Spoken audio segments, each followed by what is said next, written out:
Hello everyone and welcome to class of Amazon Redshift. Today in this class we are going to discuss about Redshift. So under database we are having Redshift. So what Redshift is? Amazon Redshift is a fast and fully managed petabyte scale data warehouse service.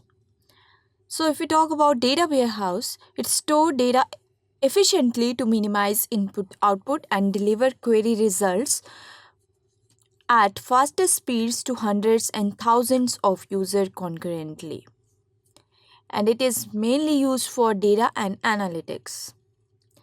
So, Redshift is a petabyte scale data warehouse service that makes it simple and cost effective. It analyzes all data using SQL and business intelligence tools, use nodes and clusters to organize data. So again, it is a fully managed petabyte scale data warehouse service in the cloud. Now what are nodes? Nodes represent a collection of computing resources in data warehouse. These nodes are organized into a cluster. So each cluster runs on an Amazon Redshift engine and contains one or more database. So if we talk about clusters and nodes. The key component of Amazon Redshift data warehouse is a cluster. Each cluster composed of one leader node and one or more compute nodes. The client application interacts directly only with the leader node, and compute nodes are transparent to external applications. Amazon Redshift supports 6 different node types, and each are having different mix of CPU, memory, and storage. These 6 node types are categorized into dense compute and dense stored. The dense compute node types support cluster up to 326 TB using fast SSDs, while the dense storage nodes supports clusters up to 2 petabytes using large magnetic disk. Let's have a look at this. So these are the client applications. These will communicate directly with the leader node. So here we have compute node 1 and so on up to.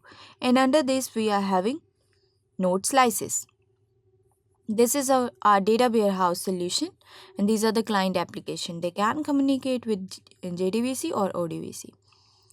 So user application or SQL client communicates with Redshift using standard JDBC or ODBC connections with leader node,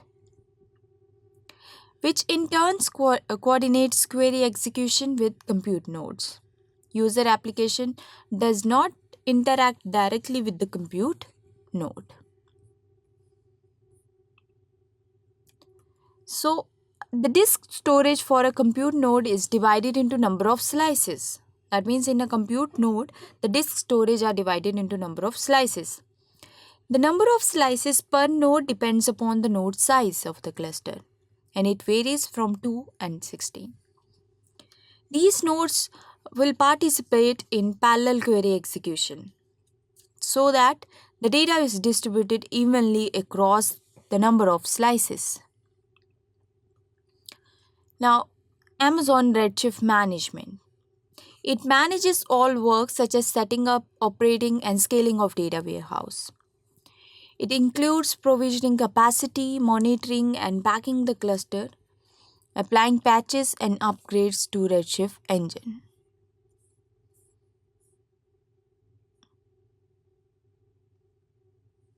So this is introduction of Amazon Redshift. We will continue with Redshift in our next class. Thank you so much.